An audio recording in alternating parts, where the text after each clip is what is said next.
All right, guys, episode 27 of the podcast with the homie Gerard. I met him about 12 years ago at a family party.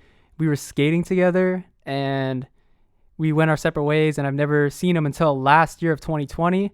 And we just reconnected, and it's cool, man. Just how we reconnected and just learning about his story of what he went through video, film, and what he's doing now, which is freelance videography, editing, and all that stuff. So hopefully you guys enjoy it. I enjoyed just reconnecting with him, and I'll see you guys on the next one. All right, peace out. Go to the beach. How are you doing? Doing well. How about you, sir? Thank you, man. So Gerard. Gerard. Gerard. Yeah. Is that how you go by? Gerard. Yeah. Most people call me Gerard. Gerard. Yeah, it's easier. How did that come about? Did you somebody called you that first? Someone called me that when I started filming skateboarding. We were young. We were not young. Some people start at 5. Some people start at 6, 7. I started skateboarding at 14. So I mean, I guess that's young. But then someone just called me Gerard out of nowhere because it had I don't know, Gerard. Some people couldn't pronounce my name, and till this day a lot of people can't, so they just call me Gerard, which is cool. Is that how the Instagram name came about too? Yeah, G_rad. Yeah. Yeah. Dope. And then for people that don't know, we actually previously met. You were probably 14, 15 or something like that. I was probably 12, I think, 11. Yeah, I met you when I started skating, and that's when people started calling me Gerard. Oh, so okay. Yeah, it came in full circle. So yeah, I met crazy, you. Bro. Yeah, I was 14. Branden was the one who taught me how to kickflip. Well, I mean, he taught me how to do a better kickflip because I don't know if you remember, I was landing them, but I wasn't doing it I was flicking down. Yeah, I think you were flicking, and I at that point I had just started sticking the kickflip, so I was like, oh shit, I'm gonna just keep doing them.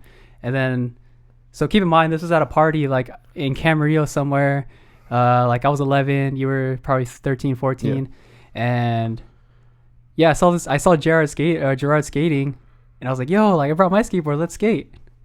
And then we were just skating at a park, and that's how we met. Yeah, just straight vibing and getting really just talking skate culture, Yeah. I was surprised you knew who Curran Caples was. Hey. And that was a vivid flashback of me and you conversating, Yeah. Having a conversation about Curran Caples. That's how I knew, okay, this kid knows skating, And I mean, granted, I was barely into skating, so the fact that you knew Curran Caples, I felt like I was in the right spot at the time, because I wanted to learn more, and I definitely learned a lot from you in that short amount of time we had together. So dude, and how many years later? 16.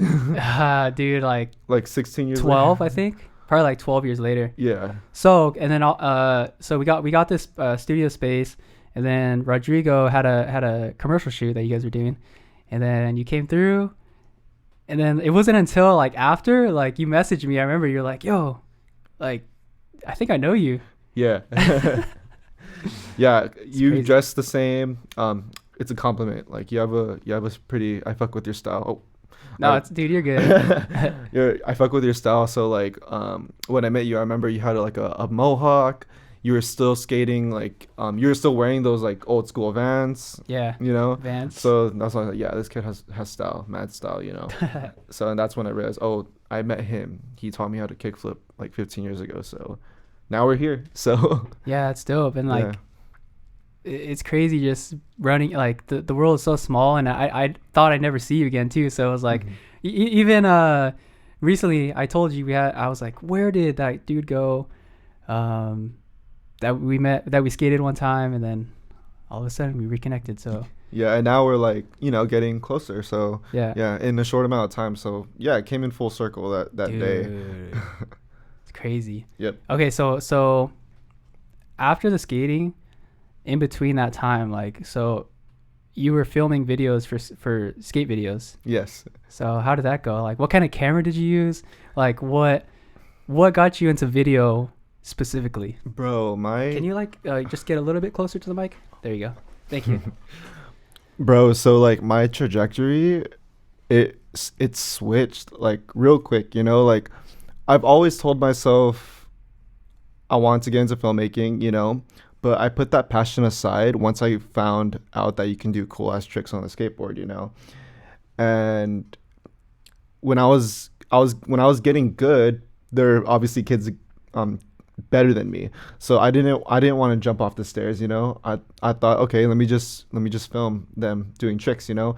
And I thought that was like the coolest thing because obviously how I got into skating, yeah, it was like my peers, my little cousin Mark. He's not little anymore, but he got me into skating, and he'd show me these cool skate videos, you know. And because of these skate videos, I told myself, okay, if I'm not gonna jump down this 10 stair, Yeah. you know, I can at least get back into holding a camera again because my passion. I mean, I've always been passionate about it, but at that time, I just really wanted to focus on skateboarding, Yeah. you know.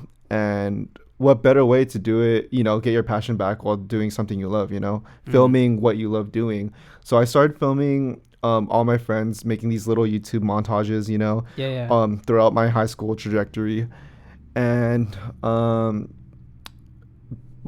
prior to that though, before that, I'd always make like these little skits with my family, with my cousins, like horror skits, and I would film school projects and stuff, but I would only do those if I wasn't that wasn't my main focus, you know. I wasn't thinking about, oh, let me film a skit, a YouTube skit or something. My main focus was primarily skateboarding, like filming skateboarding.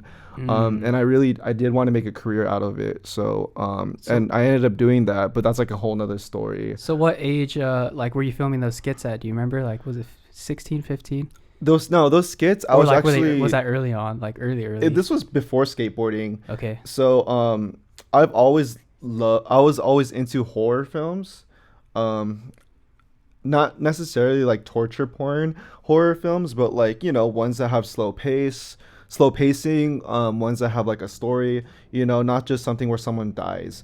Though I did start making these skits, and of course I went the traditional route where in order for it to be a horror film, consider a horror film, someone dies. So I just made like this short horror film with my cousins Mark and CJ called Oxnard Horror. We just filmed it in the backyard, and it was about I don't even know what it was about. It was just like a bunch of kids like being stalked by like someone with an axe or something. Yeah. And that it was fun, you know. Like obviously that wasn't like actual filmmaking. It was just. But it was just friends getting together, having fun, yeah, filming. friends and family getting together, having Yeah. fun filming, holding a camera. So what year was this again? This was 2000. I think this was 2004. Like way. Okay, this was early, before okay. skateboarding. And well, like what kind of equipment were you using at the time? Like was it just a camera? Like did you have a computer that you were editing on? I had a computer that I was editing on. Dude, this was way. I can't even remember. This was like during MySpace days, and some of y'all don't even know what MySpace is. Shout out MySpace, bro. Shout out Tom, yo. Shout out Tom. my first friend, bro. When people used to get like upset that you weren't in their top 8, I was just like, bro, chill. No, but hey, do you remember like what was it, AOL Messenger or something like that? Yeah. The fucking chats. Yeah. It's crazy how everything like technology has evolved nowadays, and all the kids born in 2000 and up, like they don't know what that is. They're like, what the fuck, you know? Yeah. So we had to learn the hard way. No, for real. But the type. Dude, sorry to cut you Oh off. no, you're also good. like MySpace, like HTML, like coding and shit. You know how you had like copy and paste to customize Bro, your freaking profile and stuff? that's when I realized, okay, I want to be a computer engineer, but I'll get to that later. Yeah, so we're talking about like filming horror films that you're talking about. Yeah, we're talking about horror films and before equipment. Oh yeah. So another reason why I got into filmmaking. My uncle used to carry around like a JVC camcorder, like every, you know, Asian family, or not even just Asian family, every family had. Yeah. I just like watch him just like record everything. It's like you can record memories off that, crazy, you know, bro. contraption. It's just crazy technology. Yeah. Like I had this type of like eureka moment when he first showed me his camera. I'm like, okay, I want to do that. You know, it's cool. Like having like you can record memories, Yeah. you know, and just playback and stuff. You know, just it blows my mind that you can have like a hard drive like just filled with memories and stuff. Like yeah, everything that I like record, I just save it onto like the hard drive. Yeah. And like you can have like terabytes full of memories. It's crazy. Yeah. Yep. And some of the things like you would record, you don't even remember like Oh, doing I any, you know. know, like Yeah. I don't remember picking my nose like when my uncle was recording me, you know what I mean? It's just like stuff like that. It's just Yeah. like it's very worthwhile, you It know, is, just like how man. technology came forth. But yeah, he had a JVC camcorder, and that type of camcorder it was like a handy cam, I believe, JVC, and then I started filming skateboarding and all my high school projects with a JVC camcorder, and that's what kind of stuck with me for like a few years until HD and stuff came around. So, but yeah, that's pretty much how I got into it. My uncle, I love horror films, and then skating came about. So, Okay, so you had like a passion for film or mm-hmm, like recording film, skits, and all that stuff, and then mm-hmm, you went into skateboarding, mm-hmm, and then you started filming skate videos, mm-hmm. and then what did you do after? Like, so you went to school for that? Like, you're like, I know I want to do video, so you went to school for it? Um, I didn't know I wanted to pursue filmmaking, you know, as a career. I thought it was just a passion. Like you can't like the saying. I didn't grow up like with strict parents, but with me being in a born in a family where film is frowned upon, you know, I didn't really take that route because of that. You know, like like in my Filipino culture, my parents didn't really want me to do anything I love doing as a career Yeah. because you can't make a lot of money out of that. And I was just thinking about the money, Mm. of course, and like I was, you know, I was a little naive when I was younger. I didn't really know what I wanted to do. I was a little ignorant. Mm. I just thought, you know, I just want to skate. You know, I don't even care about school. I'm only doing it because my parents want me to. Yeah. Yeah. But that's where I brought that's where we brought up the whole MySpace thing. Like, Mm-hmm. oh, I thought coding was the coolest thing in the world. You know, I felt really smart doing that. You know, like every kid. So I decided to do computer engineering, not because of MySpace, of course, but it's because I kind of merely did it Yeah. because my dad wanted me to. And I did like, you know, I was good at it, you know, with like math and stuff. Don't get me wrong, I love school and stuff, but I mean, I love computer science and stuff, computer engineering. Yeah. But once I realized that I didn't realize I loved I wanted to pursue filmmaking until I met like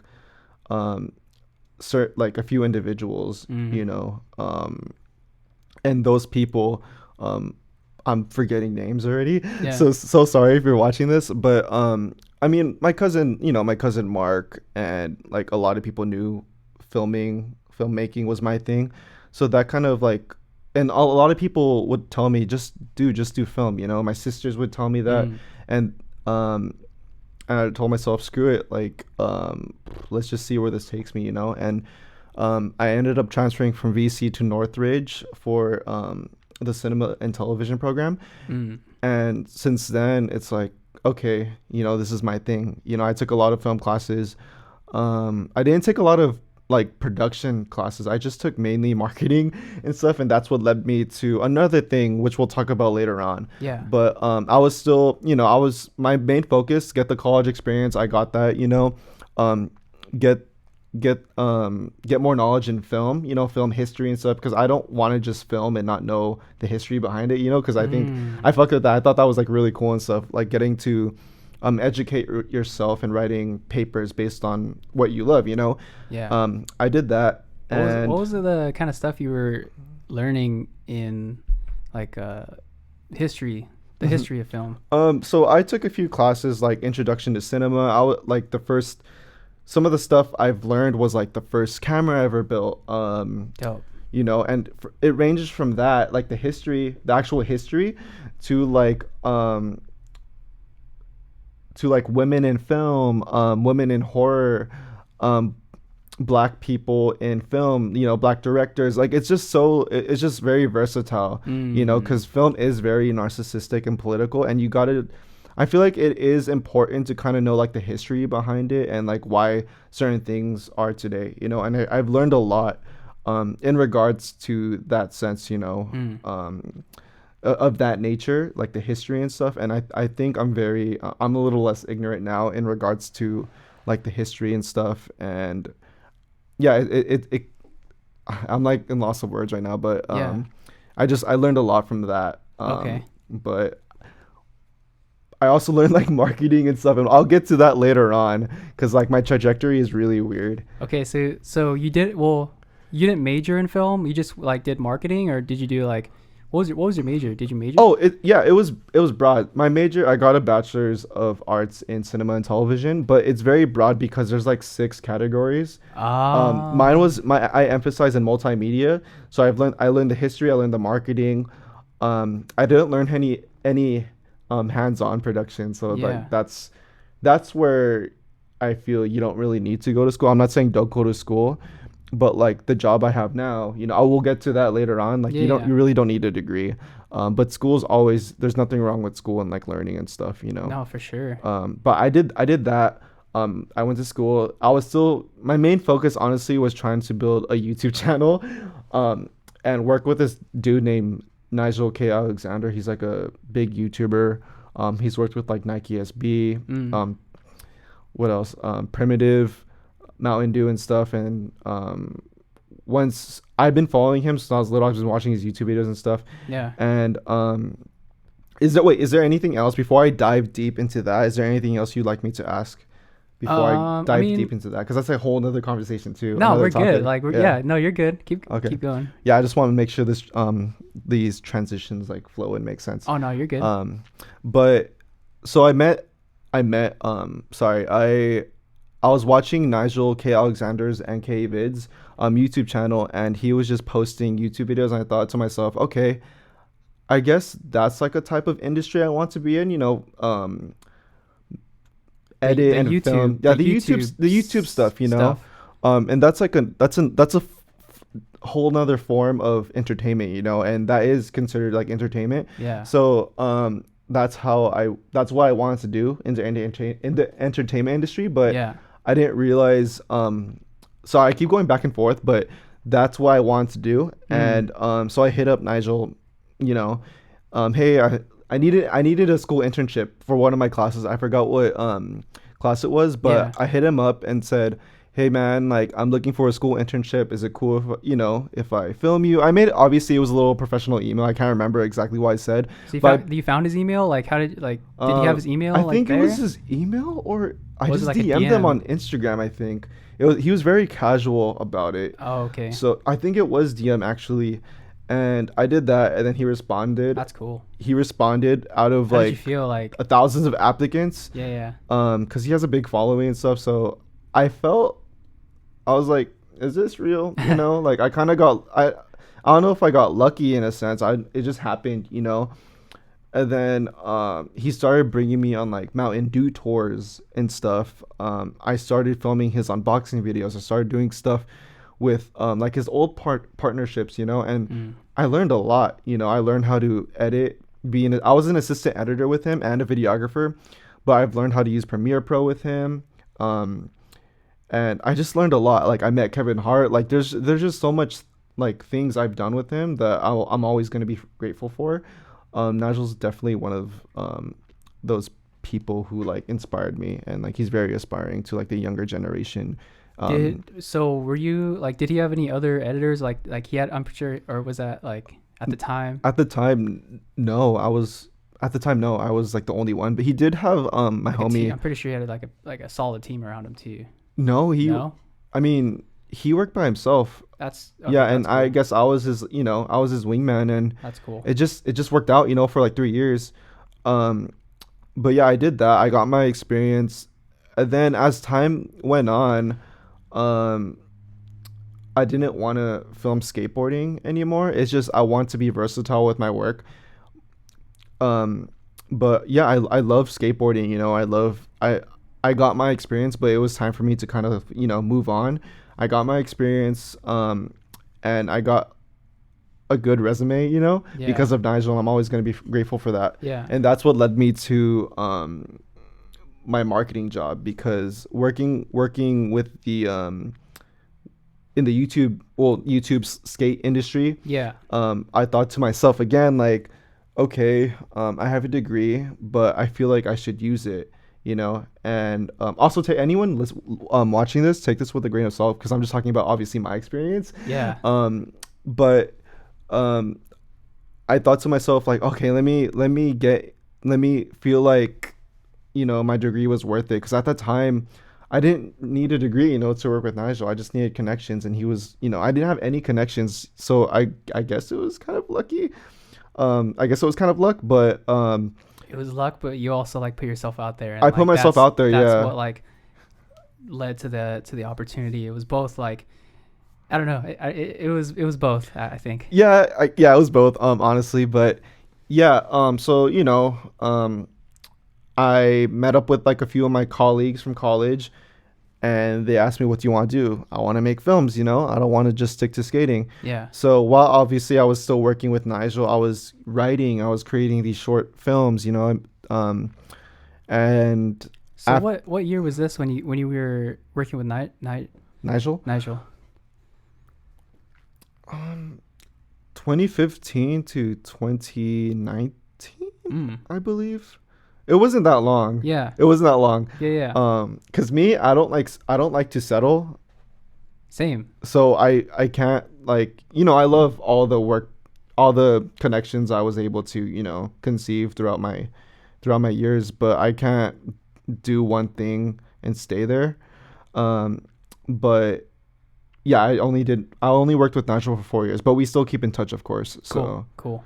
And then after that, you said you met up with some colleagues. And yeah, I met up with some CSUN alumnus, and we made a short film together. And I won awards and stuff. And long story short, I won awards, and that's what I really wanted to do. So how was that like whole process? You guys just met up, and then did you guys have an idea of what you wanted to do, or did it just kind of happen? I've always wanted to make like a horror film, like a legit horror film. Yeah. And I was planning to make a feature, but there's no way you're going to make a feature with $5 in your pocket, So my friend Ernie, he really helped me make our first short film together, He said, let's go make a short film.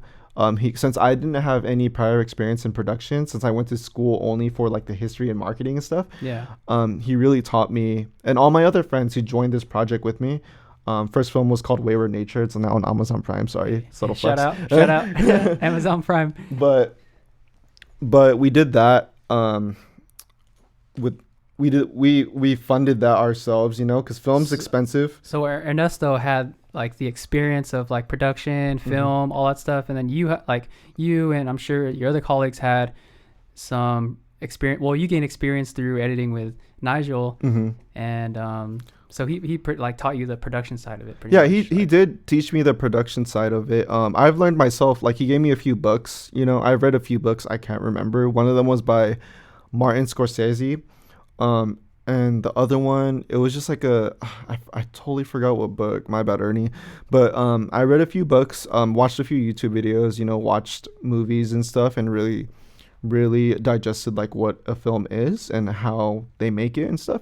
So we did that 2017 to 2018, made a short film. We funded it ourselves. Film's like really expensive. How's the writing process? It's hard because like once you guys like sit down and have like I wrote it, so I had like 10 drafts or 20 drafts because I wanted to make a legit first film and not just something for school. So it was like 20 drafts, man. And how was that process, dude? Oh, dude, it was I had writer's block, and it was my first time writing a film, especially because like I'm very insecure about my work, and I, like everyone, I'm human.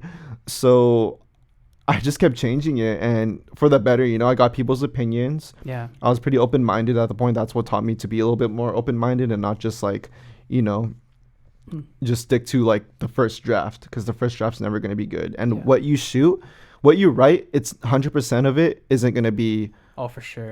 You know what I mean? Yeah. So like a lot of stuff changed. Like I had to take out like a lot of scenes and stuff because of budgeting and scheduling, and it was just like a clusterfuck, but for the better, of course. It was all worth it. Yeah.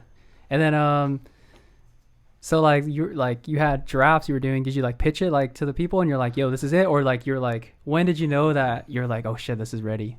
Like this is like when I had the money. Okay, so that was like the limiting factor. Yeah, in film, no one likes asking people for money, Yeah. It's kind of like from my experience, it's kind of impossible to like get funding for short films because no one's gonna buy a short film, because the whole point of asking people for money, like investing, is they're like ROI, like get your return on money back. investment, Yeah, but it's impossible for short films. So I pretty much I was working. Okay, so this is another conversation, but it leads into this. Yeah. So after I worked with Nigel, I got a job at SmartFit Inc. As like a video marketing director. I was a videographer and editor. I did that for 3 years, but in the beginning phase of it, I was making money and stuff, and I used that money to fund the whole short film. So it was There's an investment for sure. it was a good investment. Yeah. And I still to this day fund my own short films, because it's my baby. So Yeah, for sure. But So, kind of going off topic a little bit, how Yeah. did you get all the equipment? Did you like rent it from CSUN, or did you no, like? so And what kind of cameras were you using? Like red camera? no, not Red, but we used I have a Sony A7S II. It's like equivalent to a Red. It's really good in low light. It's very cost efficient. So I got that. Yeah, I pretty much bought everything, but we did rent the audio equipment because I don't do audio by any means. So we did rent audio equipment from a few friends, and we got people to do it. So yeah, I just used my A7S II, which I still use to this day. Oh yeah. Yeah. And then like editing wise, like did you edit it, or did you have a team editing? I had a team, but I mean, I ended up editing a lot of it, but my friend Baltazar, he was really good. He's really on it. He edited it. So so how like, because I know you have a certain vision like for the film, right? And then how did you get that vision like to the editor? Because for me, it's like I edit all my stuff because I don't think like people can like see the vision that I want. Mm-hmm. So how people did you, can't read your mind. Yeah, people can't read your mind. So how did you sort of like do that with it? So I kind of edited it like a first draft. Okay, I want it like this, but make it better type thing. So in a way, he was an assistant editor. I kind of did edit it myself, but he did edit it. We would just sit down next to each other, okay. and I would be there and watch him. Okay, but I would let him edit it the way he thinks it should go. But it ended up working out really well. Like the way he articulates a few shots or chooses a few shots from per scene, like it worked out fine. So he was able to do it really good. Cool. So Cool. yeah. And then so after the film, like what was after that? Like what did you do after that? And like so it went into a few film festivals. Festivals. How did that go? Like how did you first off get into those? Like did you make connections? Did you did you just pitch them to the film festivals? How did that happen? I mean, all indie filmmakers, like I was new, of course. I'm still kind of new. Yeah. But there's websites where you can submit short films and stuff and feature films, and I pretty much like just sent it everywhere, just to see where my odds take me. But it was fun. We ended up winning like 3 best horror short film for like 3 festivals, and none of them were in California, which sucks because we didn't get to go to any of them. No. Yeah, but it was cool, yeah, my mom went to the premiere, and like once we got some accolades, she was like crying. I was just like, and that's it just felt like a cool moment, like it felt like I won the Oscars, but I'm no way near there, No, yeah. But it's the start, and definitely a start, man. Yeah, I had a great start with the first film, Dude. So yeah, the whole process, it sucks, it's hard, but it was worth it, I got, it was fun. Yeah, so, no, for sure. Yeah. And so like after that, did you made another one? Was it another one? Yeah, I'm planning to make one a year. So I did that 2018, 2019. I made another short film called Pigmenta. That one we shot in Big Bear and stuff. I funded everything again. That one did better than the previous short film, which that was my goal, do better than the other one. For sure. But yeah, we did that. And then that was the last horror film I made, I guess. and then I'm starting to move into drama slash horror. So, which I'll talk about that like later on. That's a whole nother topic. Well, let's get into it, dude. Like, what made you want to do drama and horror? Like, was it a certain movie, or was it a like something that inspired you, or you? I'm a pretty dramatic person. I'm a very life. Do you watch K-pop? I don't watch K-pop, but dramatic in a way that's like relatable and not by any means of just entertainment. But I don't know. I really like watching movies. Like I want them to think more than react, because like a horror film, you kind of just go to expecting to get a jump scare, whereas a drama film, you kind of think. I mean, you think in every movie, but it's just I just wanted to like really dive into the whole story than just wanting the audience to react out loud. So and that's where I got my influences from. Like I can't even name any directors right now, but I love Inception, freaking Christopher Nolan. He makes you think. I love those. And thinking is the type of reaction I want, rather than screaming. I do want people to scream, but I want them to think rather than just scream. So I guess that's what I meant in that regard. So I did that, and then after Pigmenta, we'll get like I have so much topics I kind of want to split into, so I don't confuse myself. But after Pigmenta, I started writing a feature film. Yeah. And I'm still writing it to this day, and that was like 3 years ago. 3 years ago? Okay. Yeah. And I plan to shoot my feature. Yeah. And obviously not let me fund it, because features are millions of dollars, Yeah. I'm speaking to a few people right now for investors. Dude. I plan to shoot this when I'm 30 in 2 years or something. It takes time. So say for people that are listening, or just like, how would you even start the process of like reaching out to those people? Like, do you just like find their emails? Do you like go out to events, or like, I mean, how does that work, dude? There's no right or wrong way, like for me, what was your process? You just gotta know people. Yeah. Like, I don't know, like, I guess I should just get into this topic before I even get into starting my other feature, and before I get continue my feature talk. Yeah. So I worked at SmartFit Inc. Did 2 short horror films within 3 years, and then once COVID hit, I got laid off at SmartFit Inc. Yeah. For the better. And then at this point, I was only my skill was only like editing and like short films, and I only had 2. I didn't have a website. I didn't really know anything about social media besides doing videos for SmartFit. I literally only had 1 retainer. But I did have like all my experience with like Nike and like all the stuff from Nigel's, like a portfolio. Yeah, I had a portfolio. But it wasn't enough to get to where I am today. Like after getting laid off at SmartFit because of COVID, I took this whole freelance route.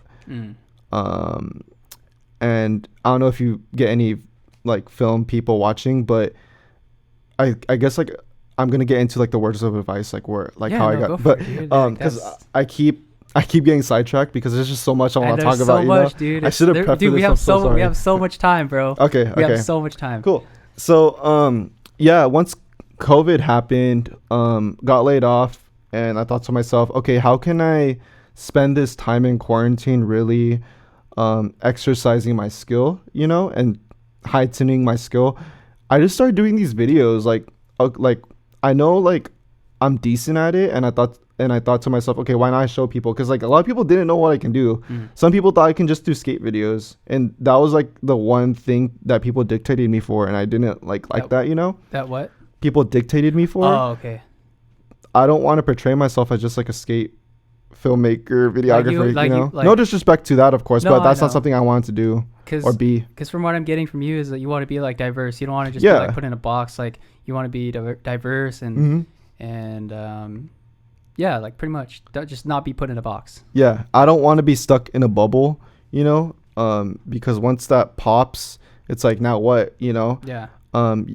So yeah, once COVID happened, I started doing these videos. They're on my Instagram. But I started doing these videos, and then it's crazy because I feel like it happened overnight. I just did these videos for fun, and then I got interviewed for this job called Tastemade. It's a food network. Was it the Doritos video? Oh, Doritos video. Was that like that's another videos you story. talked about, or Yeah, those videos. Like those videos. Like, I have a lot of like different videos, you know. Okay. But I started working for this company. I got hired at this company called Tastemade. Yeah. It's like a food network, a social food network. It's like the complex of food, travel, home design. They get like big clients, so it's like a little agency in a way. Yeah. I started working for them, you know, and I got that job because I just showed them my passion projects, you know, because so many people Cool. Yeah. so many people don't want to do something unless it's like, you know, and I get it. Some people only want to do it if it's paid. But if you really took the time and just do stuff for free, you know, and really just exercise your skill and not have an ego about it and not think, oh, I have to get paid for everything I do, it's gonna work out. Like, it just shows like your ambition and stuff, and it just shows, it's a testament of like your passion of what you really want to do. You know, I did these videos. I've worked with Doritos. But that was like, I don't know how I got that, but I did like 2 videos for Doritos. But I think we were talking about this earlier, where you're like you're not doing it for the money, you're doing it for the passion, bro. Yeah. I mean, of course, like, this is my livelihood. Of course, I have to think like, okay, some of this, it's a balance. It's a balance. Yeah, it is. Yeah. It is about the, like, for me at least, like now it is, you know, I have to take care of myself, you know, but in the end, I'm doing it because I love it, you know. Sure. And that got me the job at Tastemade. Just these videos I did, set them a reel, you know, and then I just did it just went up from there, you know. I worked with Home Depot, Cool Whip, Amazon Prime. I'm doing this Netflix thing right now for API month. So yeah, it's pretty, it just skyrocketed from there. And then I started getting other clients because of my friends like Chris Megacat, Jordan Schultz, you know, Warwick. Sorry, I'm like shouting him out. No, but I just took the freelance route, you know, and just did my thing. I reached out to people. I'm on Facebook, so I'm always active, looking for like gigs and stuff. Some of them I don't even get paid for because, you know, I just want to, again, exercise my skill. Yeah. So I just started, I don't know, the last 6 months have been crazy, you know, and I really took this freelance route in the entertainment industry, like, serious. And I'm kind of glad I got fired from SmartFit because I wouldn't be where I am, like, without that, you know? Yeah. But to be frank, like, I didn't consider myself in the industry until recently, you know? Like, I was just making short films and I was just having fun with it, but now I'm a little bit more serious about it. Now I'm making, you know, now I'm getting paid for what I do now, you know. I'm moving out to LA soon, so it's like, I don't know, I got out of my comfort zone. Like, I've never edited food in my life, you know, and that's not mainly what I do, but that's like that's what I've been doing, you know, editing food. I edited like a few shows, but yeah, I went from filming skate videos, you know, editing like cool vlogs, events, you know, Mountain Dew tour and stuff, to doing bigger things, and I don't regret any of that. But if there's one thing I can say to like freelancers, you're never gonna grow if you stick to one thing, you know. Like, that's like I mean, it takes a while, you know. Success doesn't happen overnight. I definitely worked my ass off to get to where I am today. It's the hours of like work that you put in, and and the dedication and the drive and just constant pursuit of like your passion, pretty much. Yeah, at the end of the day, just never think about the money. That's like, never think about that. Like, always think like why you want to do it. And like I said, you just gotta like. Another way that I like to think about it is, if you were a millionaire, or if like money was no option, like what would you be doing like right now in this moment? It's like, and you know, and that's pretty much it, I think. But also, like you said, you have to like make a living and Yeah. So yeah, there is a balance. I'm not saying don't make money out of your art. Like, of course, like yeah, it's everyone's dream to do what you love for, as a career. sure. But it's just know your risk and reward. Are you willing to take a risk and not get paid for a bigger outcome? And that's the step I took. I took the leap of faith. I kind of threw myself in the fire once I got laid off. Like, I do not want to work a 9 to 5 job. I want to be my own boss. And it's just crazy. Like, it just happened, and it didn't happen like just then, I had connections. I worked for free. I worked on a bunch of stuff like with Nigel and like another, Chris Megacat, like he's like one of my good friends right now. He's worked with Big Sean. He just recently worked with Big Sean. I think I saw that. Yeah. He introduced me to this artist named Kirby, and I've done videos for her. Like, it's just like a bunch of like things you got to do. Just like be yourself, and at the end of the day, don't use I only do videos if it's paid. It's like, no, like just just see what the outcome is. I'm not saying don't do every video for free. It's just give it a shot. Yeah, like you said, even through that process, like you'll learn something. Like you'll learn something. You'll grow from that. You'll grow from it. Yeah. And I'm not perfect. Like you will get screwed over in this industry, and people who are freelancing, they probably know this, but like people ghost you. This industry is very, like I said, very narcissistic. You got to really make the visceral decision to really think to yourself, like, do you really want to do this? Like I recently did I did a campaign for this film festival. I'm not going to name the film festival, but it was sponsored by Ari Alexa, Oprah Winfrey, the Emmys, and I got screwed over in a way that like I felt like my value wasn't there, or they didn't appreciate my value. And I thought to myself, okay, like, but I'm getting the experience. But at that time, it's like I was like wearing myself out, and you got to know when to let your foot down. And that was like one thing I'm never gonna forget. Like, that was the first time getting screwed over in this industry. Okay, so that's another topic. Like, yeah, it's a whole nother topic. We're kind of like getting off topic, but yeah, that's a podcast, anyways. Knowing your value, like, so when is it like, when do you know, like, okay, this is enough, or like my value isn't being appreciated, or like for new like creators or for like freelancers. Yeah. Kind of advice or. There's a difference between, and I learned this from so many people, like Chris Megacat, Jordan Schultz, like, and Joss, my homie Joss, he makes feature films. There's a difference between being talented and professional. Just because you're good at something doesn't mean you act like, a professional. And I've learned that I brought that up because that's a whole thing in your value, knowing your value. It's like, okay, I'm really good at this, but can I articulate and communicate this professionally in a way that they're going to say yes to me and not just look at me, not just look at my work, but they're going to look at me as a person. It's like you can be good at something, but if you come off as unprofessional, they're not going to want you,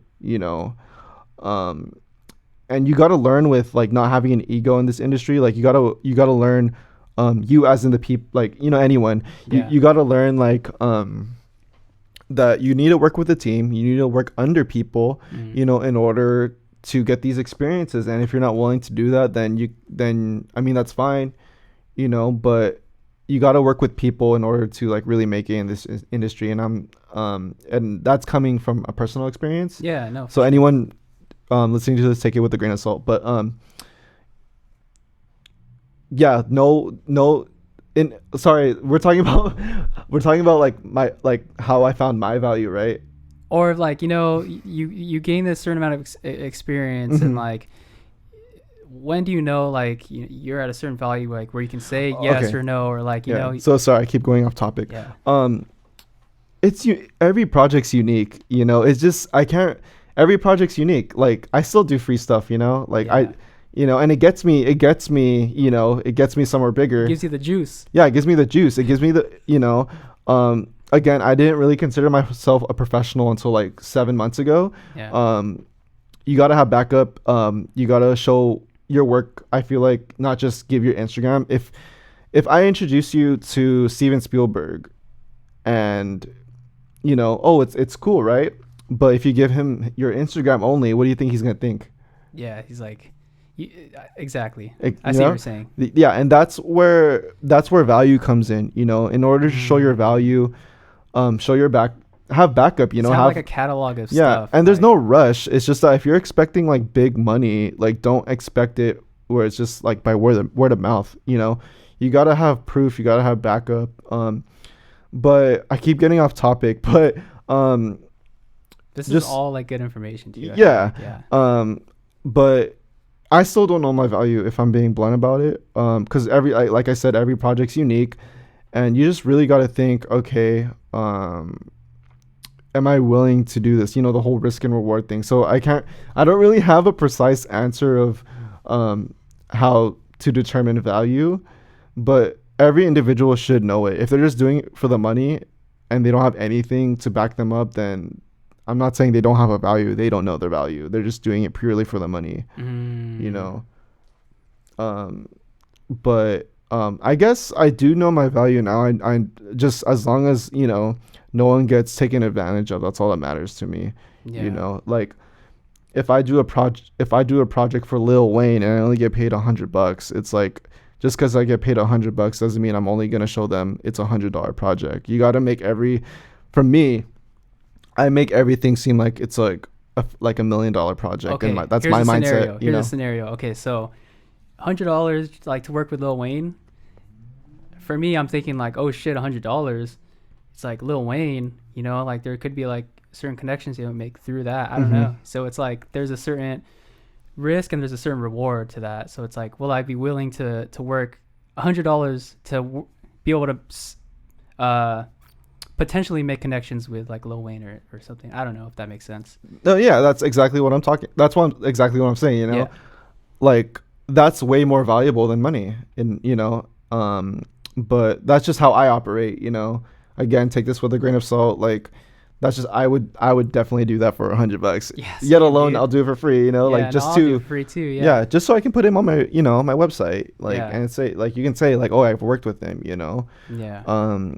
But again, that's how you really want to do it. Like just because you're only getting paid $300, you agree to it. Don't do a half-assed job. Sure. Do your best. Yeah, sure. And that's what I'm kind of still working on that, but I think I know my value right now. So I mean, it takes time. Nothing happens overnight. So, and that's like another thing too. Like, that's another thing too. So like people, like a lot of people, like want to work with like certain individuals and stuff, but it's like, okay, I introduce you to Steven Spielberg. It's like, and you don't do anything about it, like, and just show them your Instagram. That's not gonna fly. Yeah. You gotta, show them you want it. You gotta say, hey, I'm willing to learn. Here's my information. Just take it. Like, just act professional. Like, be human. Be like, if you want them to treat you well, or if you want them to work with you, show it. Don't just expect it, because a lot of people, a lot of artists kind of just do the waiting game. Like, a lot of my friends, not my friends, but a lot of people from, it's an example, who study film, most of them aren't really doing, aren't using their diploma, or not even working in that field, because they're kind of just waiting there. Like, okay, I want something to happen rather than doing something about it, you know? You just gotta like keep, sort of make it happen, or just like put yourself out there. Like you said, passion projects, like do passion projects, have a catalog of stuff so that, when you can show people your work and stuff. Yeah. Like what happened with you. Yeah, and it'll be worth it, like, and I'm speaking from like the heart, like it'll be worth it. Like, life is too short, never expect anything. I never want to settle, I'm not gonna be working I don't plan to, but I'm having fun with what I do right now, and I feel people can really make it as a freelancer if they put in the work, and so. Okay, so after I think it was your second or third short film. Mm-hmm. You said you're working on a new one. Yeah. So this was like during COVID, 2020. 2020. Yeah. Yeah. So how? This was 2019. I've been working on this for like since 2018 actually. So Okay. yeah. Or did you like? Do you have like a draft? Like, is it? No, almost, I have a. It's like 2 hours, like 120 pages. So it's like you're just waiting for funding. It's not that I'm waiting for funding. I need to really like talk to people first before I get them, like think about getting the money. You know, I want to finalize the script. I want to make sure it's good before I pitch it to like A24 or, you know, I'm talking to someone right now, but I'm not gonna mention that. So I'm just going through the whole writing phase first. It's been 3 years and it's gonna take longer, but I'm willing to wait. It's all good, man. Yeah. Can't rush it either. Yeah. Can't rush it. Mm-hmm. So like, what are you doing now? Like, I'm still doing my freelance stuff. But I'm working on this Netflix social spot for AAPI month. So that's pretty cool. I'm wrapping that up this week. I'm